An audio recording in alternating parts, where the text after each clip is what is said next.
Assalamu student, this is Sir Faisal Kaisar from SSAT Degree College. Chapter number 1 lecture number हम लोग 10 आज करेंगे। Last lectures में हम लोगों ने वो तमाम चीज़ें अकाउंटिंग की डेफिनेशन, पर्पस, फंक्शंस, इसके अलावा अकाउंटिंग के जो बेसिक एलिमेंट्स हैं, पिलर्स हैं, इसके अलावा हम लोगों ने जिसे कहते हैं कॉन्ट्रास्ट, ये सब डिस्कस कर चुके हैं। आज हम लोग सिर्फ उन सारी चीज़ों के थोड़ा सा प्रैक्टिकली देखेंगे कि एग्ज़ाम्स में क्वेश्चंस किस तरह आते हैं और उसको हम लोगों ने किस तरह यूज़ करने होते हैं। जैसे क्वेश्चन है state whether the following accounts are asset, expense, liability, revenue और कैपिटल। जितने भी अकाउंट्स दिए हुए इन लोगों को हम लोगों ने सेपरेट करना है, ठीक है, कि इनमें से कौन सा एसेट्स है, एक्सपेंस है, लायबिलिटी है, रेवेन्यू है या कैपिटल है, ठीक है। सो मैंने क्या करा है, अकाउंट्स उनकी नेचर, अकाउंट्स उनकी नेचर, ठीक है। कॉलम आप जितना मर्जी बढ़ा सकते हैं, ठीक है, इसकी नेचर। जैसे पहला मेरे पास क्या है, bank balance, this is account, मैंने लिखा बैंक बैलेंस, ठीक है। बैंक बैलेंस क्या है हमारे पास, नेचर, इसकी नेचर क्या काउंट होती है, एसेट्स। एसेट्स का मैंने मतलब बताया था, एसेट्स मतलब असासा, जैसे फ्यूचर में हमारे पास कोई ना कोई क्या हो, इकोनॉमिक बेनिफिट्स हो। So that is bank balance called assets. Nature क्या है इसकी, एसेट्स है। सेल्स, सेल्स अभी लास्ट ही मैंने डिस्कस करा है, सेल्स से हमें क्या हासिल होगा, रेवेन्यू। अकाउंट्स क्या है, सेल्स, नेचर क्या होगी इसकी, रेवेन्यू, ठीक है, जिससे हमें कोई ना कोई आमदनी हासिल होती है। फर्नीचर, फर्नीचर, ठीक है, फर्नीचर भी क्या है हमारे पास, एसेट्स है। अच्छा, फर्नीचर हमारे पास लॉन्ग टर्म इकोनॉमिक बेनिफिट्स के लिए, ठीक है, एसेट्स। हम चाहें इसको आगे सब क्लासिफिकेशन भी कर सकते हैं। जैसे एसेट्स की मैंने बताया था दो टाइप्स है, एक करंट एसेट्स होता है, एक फिक्स एसेट होता है, ठीक है। फर्दर हम लोग जब जिसे कहते हैं प्रैक्टिकल एग्जाम्पल करेंगे तो उस पर हम लोग करेंगे। तो फर्नीचर क्या है, एसेट्स। चाहें तो सब क्लासिफिकेशन भी कर सकते हैं कि कौन सा एसेट्स, करंट एसेट्स है या फिक्स एसेट है, लेकिन फिलहाल ये है क्वेश्चन में कि भाई आप सिर्फ इतना ही बताएं कि इसमें से एसेट्स कौन सा, एक्सपेंस कौन सा, लायबिलिटी, रेवेन्यू, कैपिटल, ये हमें बताना है। सो फर्नीचर क्या है मेरे पास, एसेट्स में काउंट होता है। रेंट इनकम, मेरे पास आ गई रेंट इनकम, जिससे आपको कोई ना कोई क्या हो इनकम हो रही हो, आमदनी हासिल हो रही हो, तो हमारे पास सेम क्या आ जाएगा, रेवेन्यू।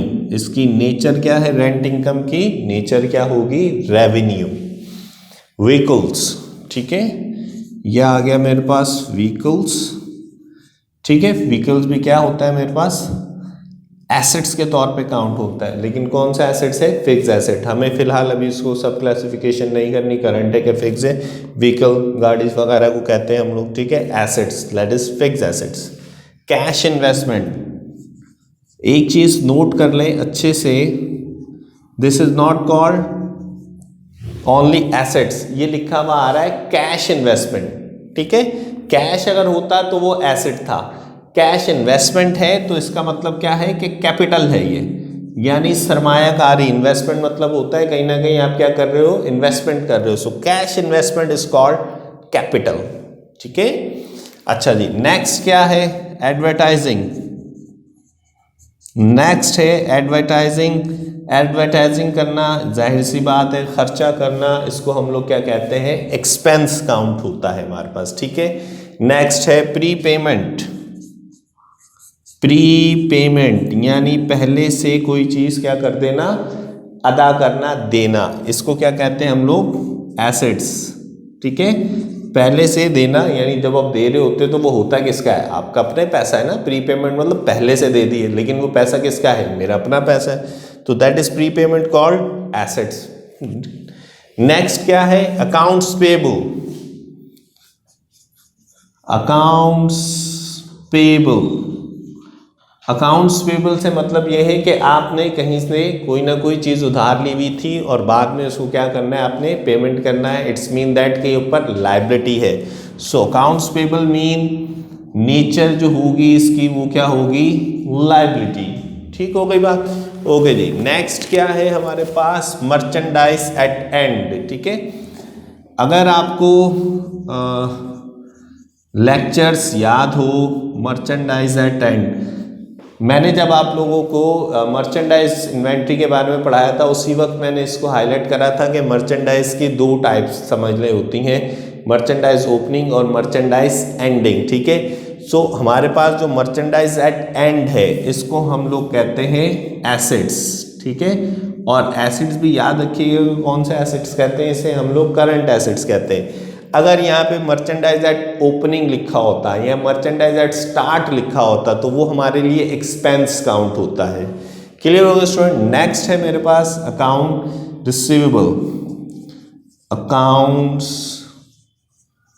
रिसीवेबल, ठीक है, अकाउंट रिसीवेबल वही चीज जो उधार का पैसा हमने वापस लेना है उसको हम लोग क्या कहते हैं, अकाउंट रिसीवेबल। सो हमारे पास हमारा पैसा जब वापस आएगा दैट इज कॉल्ड एसेट्स, इसको हम लोग क्या कहते हैं, एसेट्स काउंट होता है। ओके जी, नेक्स्ट क्या है मेरे पास, सैलरीज। जाहिर सी बात है जब आप किसी को सैलरीज देंगे तो आपका उसके पास जाहिर सी बात है क्या होगा, एक्सपेंस काउंट होगा। Prepaid insurance, prepaid insurance, prepaid insurance मतलब आप पहले से कुछ पेमेंट कर रहे हो इंश्योरेंस की, तो लेकिन वो हो कि है किसके, हमारे अपने हैं, एसेट्स है, असासा है हमारे पास। ठीक है, उसके बाद क्या है, लैंड। ठीक है, ज़मीन। ठीक है, लैंड भी लॉन्ग टर्म बेनिफिट्स के लिए खरीदी जाती है, कोई प्लॉट वगैरह खरीद के रख लिया, बाद में उसके ऊपर बनाएंगे हम लोग, तो लॉन्ग टर्म बेनिफिट्स आपको फ़ायदे के लिए यूज़ होती है। कैश, ओके जी, कैश क्या है मेरे पास, कैश एसेट्स है। ये बात मैंने अभी क्लियर कर दी है, अगर कहीं कैश इन्वेस्टमेंट होगा तो वो कैपिटल काउंट होगा, लेकिन अगर कैश सिंपल कैश है तो इसका मतलब क्या है कि वो मेरे पास एसेट्स होगा। तो स्टूडेंट ये एक छोटी सी प्रैक्टिकल एग्जाम्पल थी जो कि आपको मैंने सिखा दी। अच्छा, अब जैसे मिसाल के तौर पर आप लोग समझ रहे होंगे कि इसको एक दूसरे तरीके से भी कर सकते हैं। जैसे मिसाल के तौर पर आपने एक कॉलम किसका बनाया, एसेट्स का। ठीक है, एक कॉलम किसका बनाया, एक्सपेंस में। एसेट्स का कॉलम बनाएंगे तो उसमें सारे एसेट्स लिख दें, एक्सपेंस का कॉलम बनाया सारे एक्सपेंस लिख दें, लायबिलिटी, रेवेन्यू, कैपिटल, इन सब का क्या बना लें, इसका मतलब आपके पास 5 कॉलम बन जाएंगे फिर। ठीक है, उन सब के 5 कॉलम्स के अंदर ऊपर आपने लिखा एसेट्स। ठीक है, उसमें सारी लिस्ट 1 2 3 सारे आपने लाइन, फिर क्या आपने किसका कॉलम बना लिया, एक्सपेंस, 1 2 3 4 5 जितने भी। सो इस तरह भी हम लोग कर सकते हैं। ठीक है, अपने तरीका है, चाहे मेरे वाले तरीके से भी कर सकते हैं। अकाउंट्स लिख दें, साथ में उसके नेचर, फिर अकाउंट्स और उसके साथ में नेचर। तो एग्जाम्स में ये बहुत दफ़ा क्वेश्चन आता है, वो बहुत सारी चीज़ें जिसे कहते हैं वो मिक्स करके देते हैं और वो कहते हैं इसको आप सेपरेट करो। ठीक है, कि इसमें से बताओ एसेट्स कौन सा है, एक्सपेंस कौन से होते हैं, लायबिलिटी कौन सी होती है, रेवेन्यू कौन से होते हैं और कैपिटल। यानी हमें इसको आपको पता होना चाहिए भाई। कोई भी आप जब किसी जगह जिसे कहते हैं अकाउंट्स के मैनेजर लगते हैं, सारी चीज़ों को देख रहे होते हो, तो जब आपको चीज़ों का पता होगा कि इसकी नेचर क्या है तभी तो आप बेहतर तरीके से कोई काम कर सकते हैं। लेकिन सारी चीज़ें अगर मिक्स पड़ी हुई हैं, ये पता ही नहीं है कौन सी चीज़ क्या है, उसकी नेचर क्या है, तो आपको काम कैसे करना आएगा। सो मैंने एक छोटी सी प्रैक्टिकल एग्जाम्पल करवाई है। इस जिसे कहते हैं क्वेश्चन के अंदर कॉन्ट्रास्ट वाली चीज़ें नहीं थी, कोई भी चीज़ देख लें कॉन्ट्रा वाली। नेक्स्ट मैं जब क्वेश्चन करवाऊंगा तो उसके अंदर मैं कुछ ना कुछ कॉन्ट्रास्ट वाली चीज़ें भी ऐड करूंगा ताकि आपको पता चले कि कौन कौन सी हमारे पास चीज़ें कॉन्ट्रा और कौन सी हमारे पास सिंपल नेचर्स की हैं। सो स्टूडेंट, आज का लेक्चर इतना ही था। Thank you so much. अल्लाह हाफिज़।